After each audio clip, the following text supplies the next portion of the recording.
마지막 때에 일어날 일들에 대해서 계속 살펴보고 있습니다. 자, 7년 환란기가 끝나면 이제 어떤 일이 일어날 것인지, 우리가 환란기 끝에 왕국이 세워진다고 했습니다. 그런데 그 왕국이 세워지기 이전에 먼저 거쳐야 할 일들이 있는데, 그 가운데 하나가 민족들에 대한 심판입니다. 환란기가 끝난다고 즉시로 바로 왕국이 시작되지는 않습니다.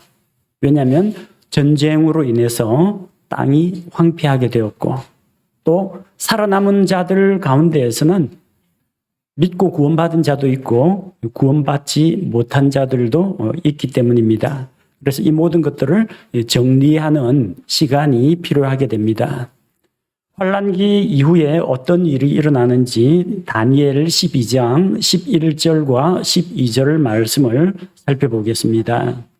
다니엘 12장 11절 12절을 보니까 날마다 드리는 희생물을 제거하며 황폐하게 하는 가증한 것을 세우는 때로부터 7년 환란기의 한 중간에 3년 반이 지나면 적그리스도가 본색을 드러내고 하나님께 경배하는 일들을 다 폐하게 되고 성전 안에 가증한 우상을 세우고 자기가 하나님이라고 주장하면서 자기에게 경배할 것을 강요하게 됩니다.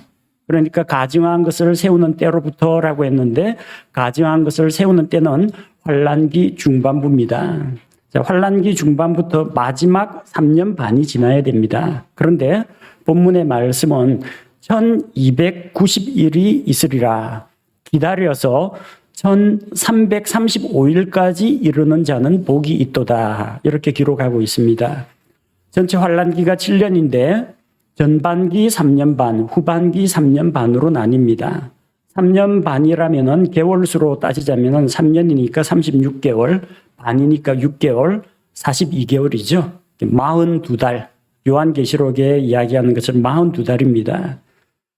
한 달을 30일로, 그 당시 달력으로 30일이기 때문에 날짜로 계산하면 전반기 3년 반이 1260일입니다. 후반기 3년 반이 1260일입니다. 근데 오늘 본문의 말씀에 보니까 다니엘은 1260일이 아니라 가증한 것을 세우는 때로부터 환란기 중간부터 1290일이라고 했고, 또 더 기다려서 1335일까지 기다려야 한다고 했습니다.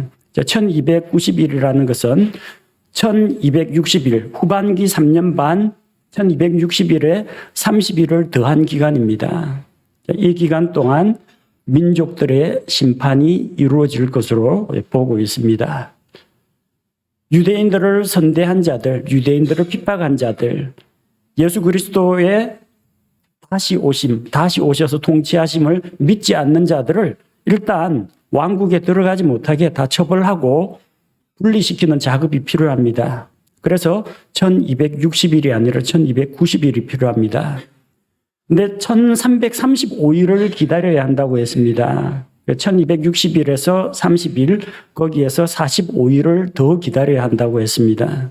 이것은 적그리스도에 의해서 더럽혀진 그 성전을 다시 정결하게 회복하고 또 왕국을 세우는데 기초적인 작업을 하는 시간이 필요하기 때문입니다. 예수님이 와서 왕좌에 앉아가지고 자, 지금부터 왕국 시작이다 하면은 왕국이 착 정비되어 돌아가는 건 아니죠. 다윗의 왕좌에 앉아서 온 세상을 다스리려고 하면요, 조직이 필요합니다. 행정 조직도, 또 국가, 또 믿고 구원받은 그리스도인들이 주님과 함께 다스리는 자가 되려면은 그 누구를 세우고 누구에게 몇 개의 도시를 맡길 것인지 다 분배하는 그런 일들이 필요하다는 겁니다. 그래서 1260일 끝나자마자 짠 하고 바로 천년왕국이 시작되는 게 아니라 1290일 이후 더 기다려서 1335일까지 이르는 자는 복이 있도다. 왜 복이 있느냐? 지복 천년. 천년간의 복된 기간, 천년왕국에 들어가게 되기 때문입니다. 그래서 천년왕국 시작되기 전에 환란기 끝나고 천년왕국이 시작되기 그 사이에 어떤 일이 일어나느냐? 민족들의 심판이 있다는 겁니다. 구약 성경에도 이것이 기록되어 있고 신약 성경에도 이 예언의 말씀이 기록되어 있습니다. 구약 성경에 기록된 것은 구약 성경 요엘 3장에 나옵니다. 자, 요엘 3장을 미리 찾아놓고 한번 살펴보도록 하겠습니다. 언제 심판하시느냐? 요엘 3장 1절에 보니까 보라 그 날들 곧 내가 유다와 예루살렘에 포로된 자들을 다시 데려올 그때에 온 세상이 흩어진 유대인들 하나님의 백성을 다시 그 땅으로 불러 모으실 때라는 겁니다. 그리고 어디에서 심판하시느냐? 2절에 보니까 내가 또한 모든 민족들을 모아 여호사밧 골짜기로 데리고 내려가서 내 백성 곧 내 상속 백성 이스라엘을 위하여 거기서 그들과 변론하리라. 그들이 이스라엘을 민족들 가운데로 흩어버리고 내 땅을 나누었다고 했습니다. 심판의 장소는 여호사밧 골짜기입니다. 여호사밧 골짜기, 신약 시대에는 이 골짜기를 가리켜서 기드론 골짜기라고 합니다. 즉 예루살렘과 건너편 올리브산 사이에 있는 골짜기입니다. 예수님께서 마지막 주의 만찬을 마치고 기드론 시내를 건너서 올리브산에 있는 겟세마네라고 하는 그 동산에서 기도하셨죠.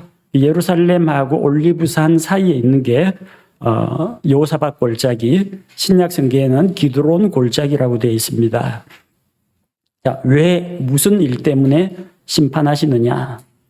주께서 자기 백성을 위해서 이방 민족들과 변론하신다는 겁니다. 2절에 나온 말씀처럼 내 상속 백성 이스라엘을 위하여 거기서 그들과 변론하겠다고 했습니다. 왜 변론하느냐? 이방 민족들이 이스라엘 백성을 민족들 가운데로 흩어버렸다는 겁니다. 그리고 그 땅을 자기들이 나누어 가졌기 때문입니다. 또한 3절과 6절에 보면 그들이 저지른 만행들이 나옵니다. 3절에 내 백성을 놓고 제비를 뽑으며 창녀를 얻으려고 남자아이를 내주고 또 마시기 위해 포도주를 구하려고 여자아이를 팔았도다. 또 6절에 보니까 또한 너희가 유다 자손들과 예루살렘 자손들을 그들의 경계에서 멀리 옮겨놓기 위해 그리스말 하는 사람들에게 그들을 팔았도다. 유대인들과 어린아이들을 팔아넘겼다는 겁니다. 언제 이런 일이 일어나느냐? 환란기 중반에 적그리스도가 이스라엘과 맺은 이 조약을 파기하고 자기가 하나님인 양 성전에서 자기를 내세울 때 경배하지 않는 유대인들, 이스라엘 사람들을 대대적으로 핍박하고 합살합니다. 고문합니다. 감옥에 가둡니다. 이때 세상을 지배하고 있는 적그리스도가 유대인들을 핍박하는 걸 알기 때문에 유대인들을 미워하는 자들이 적그리스도에게 빌붙어 가지고 이스라엘 민족들을 학대한다는 겁니다. 그래서 그들을 노예로 팔아 넘긴다고 했고 5절 말씀해 보니까 너희가 나의 은과 금을 취하고 나의 좋고 아름다운 것들을 너희 신전들로 가져갔으며 이스라엘 안에 있던 하나님께 속한 귀한 은과 금과 각종 그릇들과 이런 것들을 그들이 가지고 가서 우상들의 신전들로 가져갔다는 겁니다. 여기에 대해서 하나님께서 반드시 책임을 물으십니다. 그 대상이 되는 사람들이 누구냐? 4절에는 하나님과 상대하는 그 민족들 이름이 나옵니다. 참으로 그러하였도다. 4절에 오 두로와 시돈과 팔레스타인의 모든 지역들아 너희가 나와 무슨 상관이 있느냐? 너희가 내게 보복하고자 하느냐? 너희가 내게 보복할진대 내가 너희의 보복하는 것을 빠르고 급하게 너희 머리 위로 돌릴 것이라고 했습니다. 자, 하나님을 대적하는 그런 민족들이 있습니다. 두로, 시돈, 팔레스타인 지역들, 여기 있는 사람들이. 자, 또 19절에 보니까 이집트는 황폐한 곳이 되고 에돔은 황폐한 광야가 되리니 이는 그들이 유다 자손에게 폭력을 행사하고 그들의 땅에서 무죄한 피를 흘렸기 때문이니라. 지금도 중동에서는 중동 지역에서는 그 이스라엘과 이집트 그리고 저 아랍 국가들이 하나님의 백성 이스라엘을 대적하고 있습니다. 이집트하고 적대적인 곳입니다. 그래서 이 유대인들에게 폭력을 행사하고 무죄한 피를 흘린 이집트와 에돔에 대해서 하나님께서 심판하신다는 겁니다. 자, 요엘 3장 13절에 보니까 그 하나님의 심판의 결과가 나오죠. 13절에 너희는 낫을 대라. 수확할 것이 이것도다. 너희는 와서 밟으라. 포도즙 틀이 가득 차고 독이 흘러 넘치나니 이는 그들의 사악함이 크기 때문이라. 하나님의 심판을 무엇에 비유하고 있느냐면 포도 열매를 수확해서 포도즙 틀에 넣고 사람들이 장화를 신고 그 안에 들어가서 즙을 밟아서 포도즙 틀에서 붉은색의 포도즙들이 흘러나오게 되는 그것을 비유로 이야기하고 있는데 실제로는 포도를 이렇게 밟는 것이 아니라 사람들을 짓밟는다는 겁니다. 그래서 사람들의 피가 포도즙처럼 흘러내릴 것을 이야기하고 있습니다. 요한계시록에 기록되어 있는 내용하고 일치합니다. 16절에 보니까 이 날은 어떤 날이냐. 주가 또한 시온에서 부르짖으며 예루살렘으로부터 자신의 목소리를 내리니 하늘들과 땅이 흔들리리로다. 그러나 주가 자신의 백성의 소망이 되며 이스라엘 자손의 힘이 되리로다. 이 심판의 날은 이방인들에게는 진노와 형벌의 날입니다. 그러나 쫓겨났던 이스라엘 백성들, 학대당하고 핍박받았던 그 유대인들에게는 주님께서 그들의 소망과 힘이 되시는 날이라는 겁니다. 이 요엘서에 기록되어 있는 이방 민족들에 대한 심판을 보면은 이스라엘을 학대한 자들에 대한 형벌에 대해서는 기록이 되어 있습니다. 그러나 이스라엘을 선대하고 보살피고 돌봐준 선하게 행한 자들에 대한 보상은 언급되어 있지 않습니다. 마태복음에는 이스라엘을 학대한 자들, 이스라엘을 선대한 자들 그 각각에 대해서 보상과 형벌이 기록되어 있습니다. 또 요엘서에는 마태복음하고는 달리 이스라엘을 핍박한 국가가 구체적으로 명시가 되어 있습니다. 앞서 나왔던 두로, 시돈, 이집트, 에돔 몇몇 민족 혹은 국가가 거론이 되고 있습니다. 그 신약 성경하고 차이입니다. 이 내용이 우리 주 예수님께서 마태복음 25장에서 민족들의 심판에 대해서 다시 설명해 주십니다. 마태복음 25장 31절에서 46절 말씀입니다. 마태복음 25장을 미리 찾아놓고 설명을 들으시면 이해가 빠를 겁니다. 앞서 요엘 3장하고 내용이 일치합니다. 언제 심판이 있느냐? 마태복음 25장 31절에 보니까 사람의 아들이 예수님 자신을 가리킵니다. 자기의 영광 중에 모든 거룩한 천사와 함께 올 때에 자기의 영광의 왕좌에 앉아서 사람의 아들이 영광 가운데 천사들과 함께 다시 올 때 예수님의 지상 재림을 이야기합니다. 우리가 지난번에 살펴본 것처럼 스가랴 14장 말씀처럼 예수님의 발이 올리브산 위에 닿을 때 바로 그때 예수님의 지상 재림이 이루어지는데 그때 민족들의 심판이 일어납니다. 자, 장소는 어디냐? 자기의 영광의 왕좌에 앉는다고 했는데 주님께서 예루살렘의 다윗의 왕좌에 앉으시는 것을 말합니다. 예루살렘에 있는 왕좌에 앉아가지고 동쪽 편을 바라보면요. 건너편 올리브산을 바라보면 올리브산과 그 예루살렘 왕좌 사이에 골짜기가 있습니다. 그게 요엘 3장에서 말하는 여호사밧 골짜기고 신약시대에 말하는 기드론 시내가 있습니다. 그리고 이 심판 자리에는 세 부류의 사람들이 등장합니다. 우리는 양들, 염소들 이렇게 생각하는데 양들, 염소들과 함께 여기에 있는 네 형제들 세 부류의 사람이 있어요. 예수님의 형제들 누굽니까? 유대민족을 말합니다. 유대인들 그리고 양들과 염소들이 있습니다. 예수님이 양들 염소들이라고 했는데 이 양들 염소들이 이제 풀 뜯어 먹는 짐승은 아닙니다. 왜냐하면 이 사람들이 양들 염소들이라고 했는데 주여 주께서 줄이고 목마르실 때 우리가 이렇게 하지 아니하였나이까 사람 말로 다 하고 있어요. 그게 가축이나 짐승이 아닙니다. 양들 염소들 이것은 사람들을 나타내고 있는 겁니다. 심판의 기준이 되는 것은 무엇이냐? 환란기 동안에 예수님의 형제들인 유대인들을 선대했는가? 학대했는가? 유대인들이 줄이고 목마르고 나그네 되었을 때, 헐벗고 병들고 갇혔을 때 그들을 돌아보고 선을 베풀었으면 보상을 받습니다. 그러나 잡아가지고 적그리스도한테 넘겨주거나 적그리스도한테 신고하거나 학대하거나 핍박하거나 노예로 팔아버리거나 이런 자들은 주님께서 형벌을 내리신다는 겁니다. 판단의 기준이 무엇입니까? 여기에 있는 내 형제들에게 했느냐 하지 않았느냐. 마태복음 25장 40절에 보니까 왕의 대답이 이겁니다. 마태복음 25장 40절 왕이 그들에게 대답하여 이르되 진실로 내가 너희에게 이르노니 너희가 이들을 내 형제들 중에서 가장 작은 자 하나에게 그것을 하였은즉 내게 하였느니라. 예수님의 형제들에게 했느냐?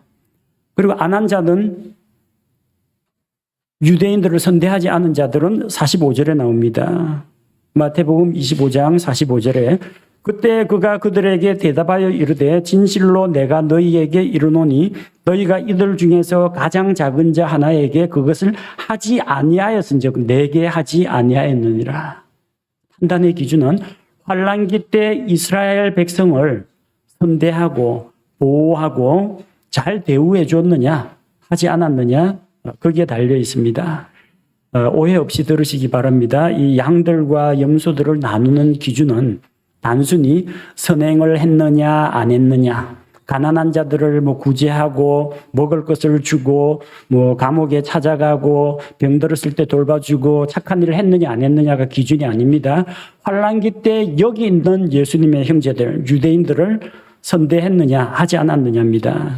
왜냐하면 적그리스도가 온 세상을 지배하고 통제하고 있는 그 상황에서 적그리스도가 찾아내가지고 잡아다가 자기에게 경배하게 만들려고 하는 그 유대인들을 선대하려면 유대인들을 숨겨주고 먹을 것을 공급해주고 도망갈 수 있도록 도와주고 이렇게 유대인들을 선대하려면 예수님께서 다시 오셔서 적그리스도의 왕국을 무너뜨리고 메시아 왕국을 세우러 이 땅에 다시 오실 것이라는 믿음이 있어야 그렇게 할 수 있습니다.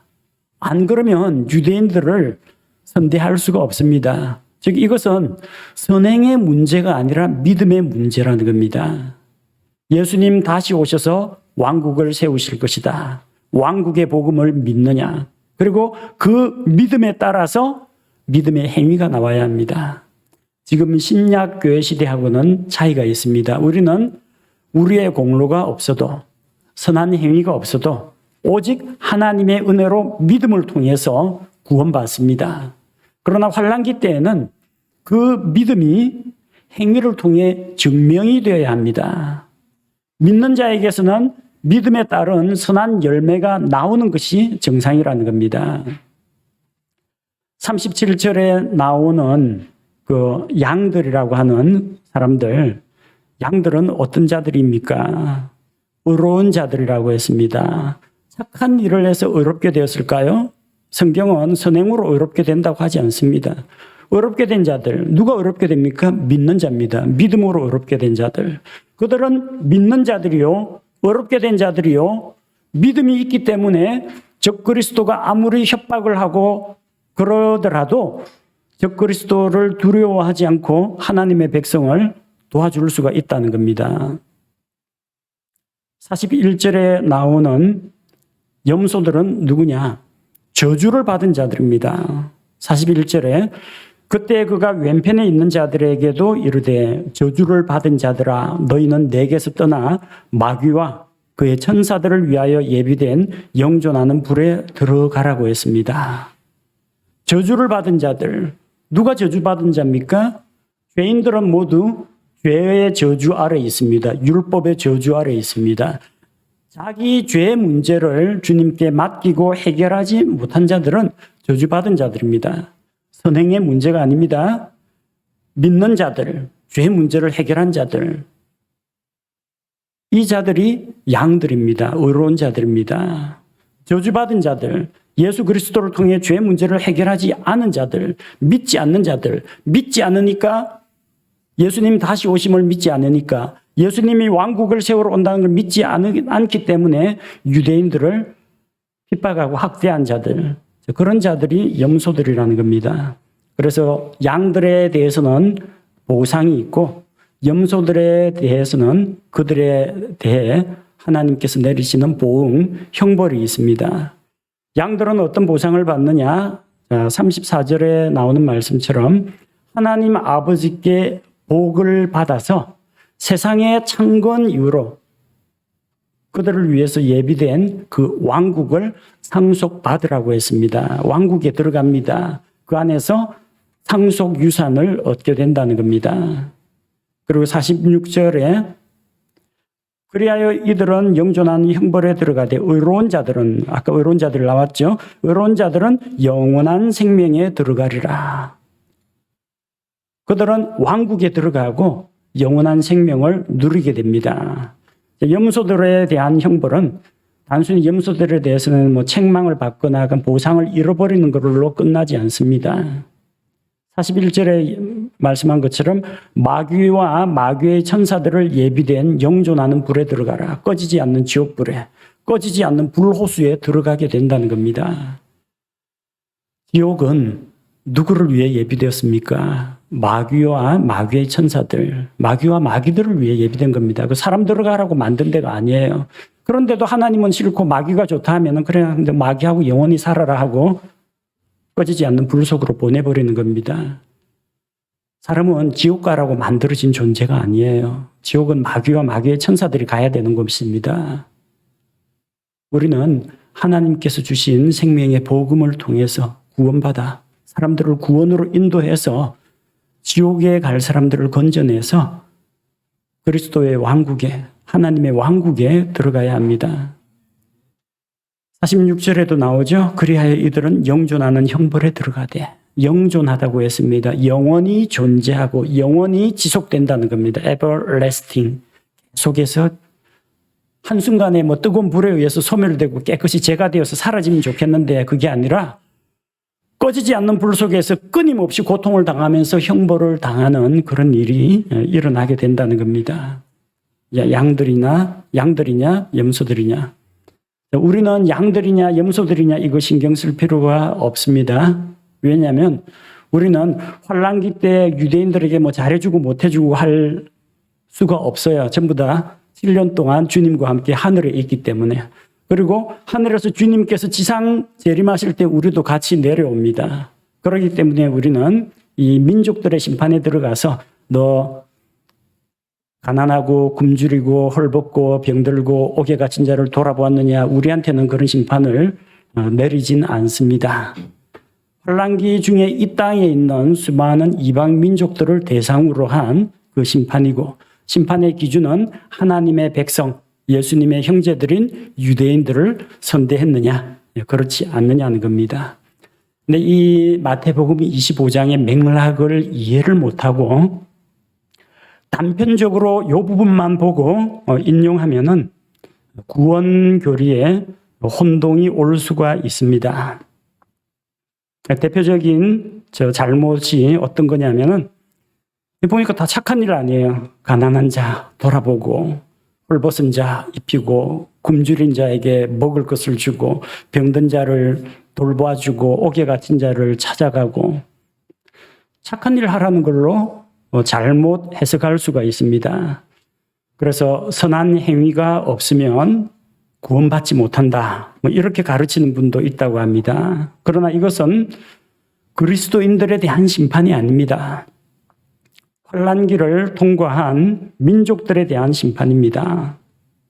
또 어떤 분들은 이 양과 염소를 양 같은 성품, 염소 같은 성품.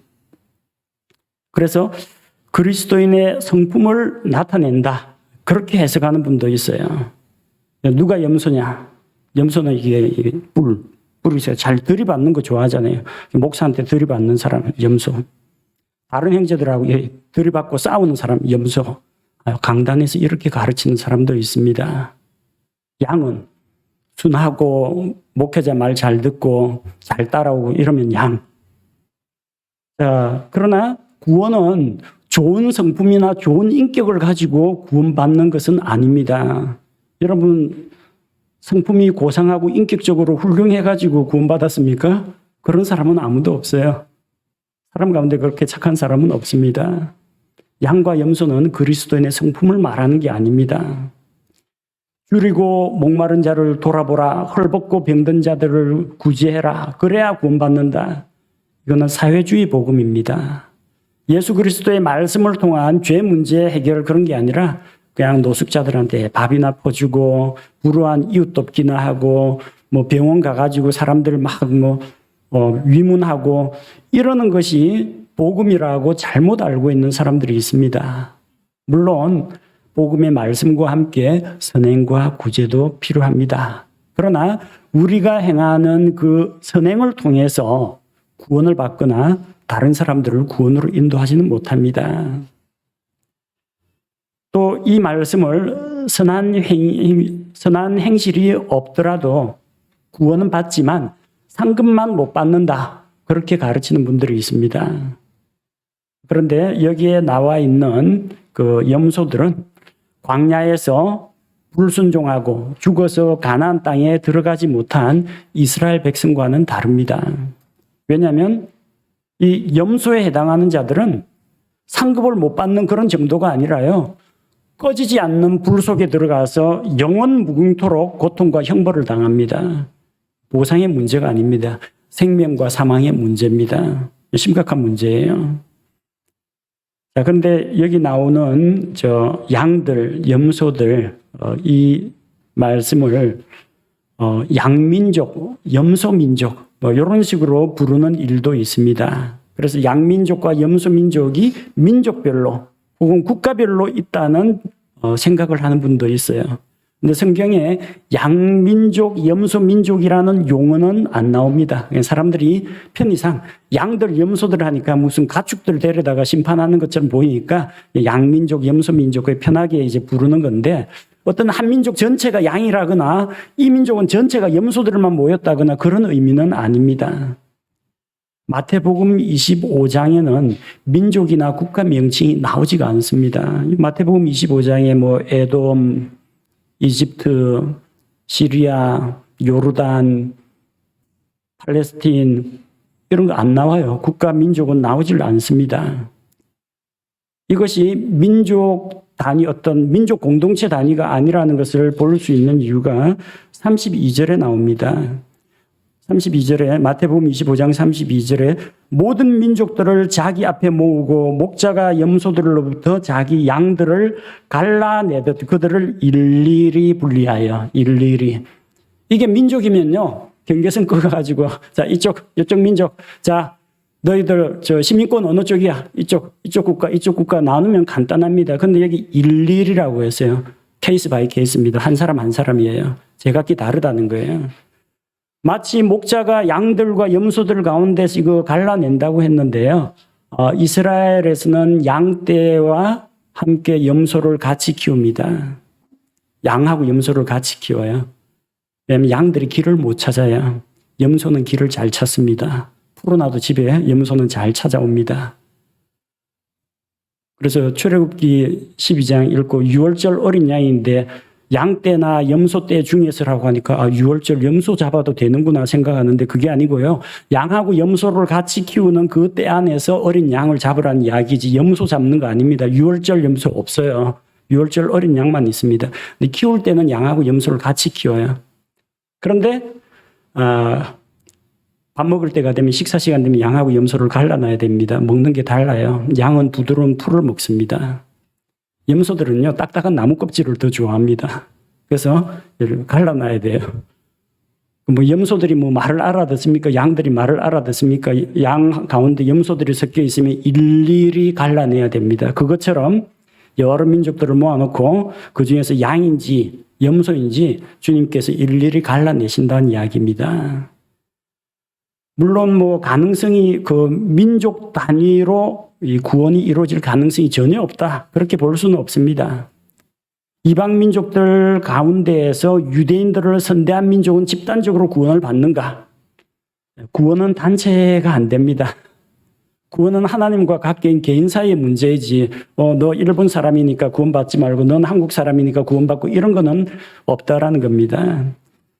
요엘서에는 구체적인 국가명이 거론되는데 그것은 그 당시에 주변에 있던 그 이방 민족들이 이스라엘을 적대시하던 국가였기 때문에 예언자가 그렇게 이야기하면은 유대인들이 다 알아듣습니다. 우리 민족을 학대하고 침략하던 그 원수들 이야기군요 하고 알아듣습니다. 그런데 마태복음 25장에는 벌써 그런 나라들 가운데 사라진 나라들도 있고요.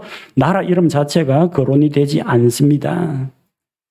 만약에 어떤 국가나 민족에서 전체적으로 국가적인 시책으로 유대인들을 우대하자 이런 정책을 적그리스도한테 아마 핍박을 받겠지만 한 그런 민족이 있거나 아니면은 적그리스도의 명을 따라서 우리가 유대인들을 무조건 학살하고 잡아 죽이자 이렇게 한 민족이 있다면 그리고 전 국민, 전 민족이 그대로 다 따라했다면 아마 민족 단위로 운명이 갈리겠죠.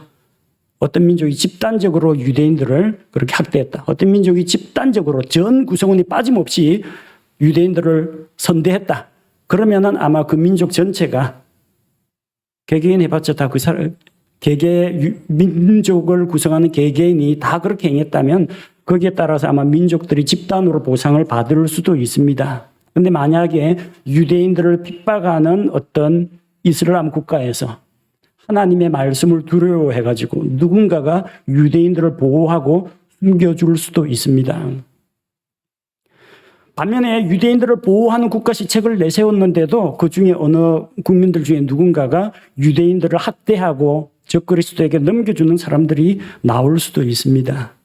그러니까 이게 뭐 어느 민족에 속해 있으면 집단 구원받고 어느 민족에 속해 있으면 집단으로 지옥 간다 그런 의미는 아니고요. 문제는 내가 양이냐 민족이냐 환란기에 있는 이방 민족들 가운데 누군가가 양이냐 염소냐 주님 다시 오심을 믿고 주님의 백성 주님의 형제들인 유대인들을 선대했느냐 그렇게 하지 않았느냐 거기에 따라서 양과 염소가 갈린다는 겁니다. 저는 태어날 때부터 염소로 태어나서 가능성이 없습니다. 저는 날 때부터 양이기 때문에 나는 택함 받았습니다. 그런 게 아니고요. 예수 그리스도를 믿고 믿음의 행실을 가진 자는 양이요. 예수 그리스도를 받아들이지 않고 죄 가운데 있고 죄에서 나온 죄의 열매가 있는 자들은 염소인 것입니다. 그래서 민족들의 심판을 가지고 무슨 착한 일을 해야 구원받고 불우이웃 돕기 해야 되고 교회 가면 사회복지시설 방문해야 되고 막 이런 걸 해가지고 공덕을 쌓아서 구원을 얻는다. 이런 거 가르치면은 그거는 거짓 교리요. 잘못된 교리라는 겁니다. 구약시대에도 신약시대에도 환란기에도 공통적인 요소가 있습니다. 사람은 하나님의 은혜 없이는 살 수가 없습니다. 하나님의 은혜가 없으면 안 돼요. 구약시대 사람들은 막 율법만 지키면 구원받습니까? 아닙니다.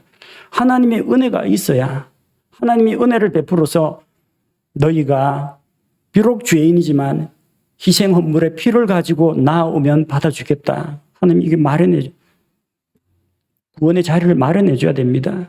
홍수로 세상을 심판할 텐데 누구든지 방주 안에 들어오는 자는 방주를 예비하게 하고 구원의 길을 만들어 놓고 하나님이 은혜를 베풀어 줘야 믿거나 말거나 방주에 들어가거나 말거나 희생 헌물을 드리거나 말거나 선택을 할 수 있지 않습니까? 하나님의 은혜가 선행되지 않고는 사람은 구원받지 못합니다. 두 번째는 믿음입니다. 신약 시대에만 믿음이 필요한 게 아닙니다. 구약 시대에도 아브라함은 믿음으로 아브라함이 하나님을 믿음에 이것을 그에게 의로 여기셨다고 했습니다. 믿음이 있어야 됩니다. 하나님은 은혜를 베풀어 줬는데 그 은혜를 믿음으로 받아들이지 않고 방주 안에 들어가지 않는다. 하나님이 주신 율법을 업신여긴다. 죄 지으면 죄 헌물 가져가야 되는데 죄 헌물을 바치지도 않는다. 그러면은 그 믿음 없으면 구원 못 받습니다. 환난기 때도 마찬가지입니다. 이미 한번 구원받을 기회를 놓친 사람들 이삭 죽게 하듯이 거두는 그 시기가 환난기입니다. 그 환난기에도 적그리스도가 지배하는 상황에서도 하나님이 은혜를 베풀어 주십니다. 구원의 길을 열어놓았어요. 믿어야 됩니다. 하나님의 은혜와 믿음, 특별히 환난기에는 믿음에 동반되는 믿음의 열매, 믿음의 행위가 뒤따라야 합니다. 그렇게 구원을 받습니다.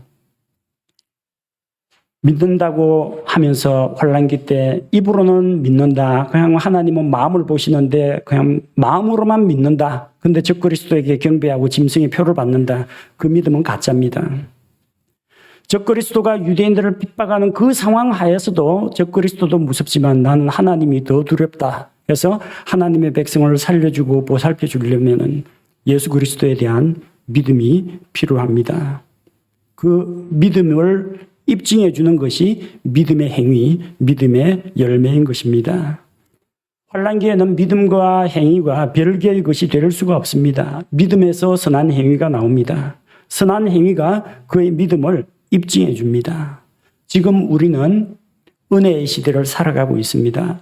선한 행위가 없을지라도 나는 아무 공로 없으나 오직 예수 그리스도의 십자가의 대속의 공로를 오직 믿음으로 받아들여서 값없이 의롭게 되고 값없이 구원받았습니다. 환난기 성도들에 비해서 정말 신앙 지키려면 생명을 걸어야 하는 환난기에 비해서 우리는 지금 얼마나 평안하고 얼마나 하나님 앞에서 복된 생활을 누리고 있는지 모릅니다. 환난기의 그 참혹한 상황과 또 그 현실들을 볼 때 오늘을 살아가는 우리가 하나님 앞에 감사를 드리지 않을 수가 없습니다. 우리 함께 기도하겠습니다. 우리 주님께서 언젠가 이 땅으로 다시 돌아오실 때 적그리스도의 왕국을 무너뜨리고 그리스도의 왕국을 세워 1000년 동안 우리가 복락을 누리면서 또 주님과 함께 다스리는 자로 서게 될 것을 믿습니다. 환난기 때 많은 사람들이 적그리스도의 편에 빌붙어서 유대인들을 학대하겠지만 믿음을 가지고 주님 다시 오신다는 믿음을 가지고 주님의 형제들을 보살피고 후원해 준 양들은 그리스도의 왕국에 들어가며 또한 영원한 생명을 얻게 된다고 했습니다. 이것이 선한 행실로 말미암은 것이 아니요 하나님께서 은혜를 베풀어 주셨고 또한 거기에 믿음으로 화답하고 믿음의 선한 행실로 자기의 믿음을 입증하였기 때문이라는 것을 우리가 알게 하여 주옵소서. 세상에는 마태복음 25장 말씀을 가지고 선한 행실로 구원받는다고 잘못 가르치는 그런 교회들이 많이 있습니다. 바른 교리 가운데 우리가 굳건하게 서게 하시고 하나님의 은혜 없이는 우리가 구원받지 못하며 하나님께서 은혜로 초청하실 때 믿음으로 반응해야 구원에 이르게 된다는 것을 우리가 기억하게 하여 주옵소서. 환난기의 참혹한 현실에 비하면은 오늘을 살아가는 우리 신앙생활은 너무나 가볍고 감사하고 복된 시간들이라는 것을 생각합니다. 주님 다시 오시는 그날까지 이 믿음 굳게 부여잡고 우리 믿음으로 살아가는 성도들이 되게 하여 주옵소서. 예수님의 이름으로 기도합니다. 아멘.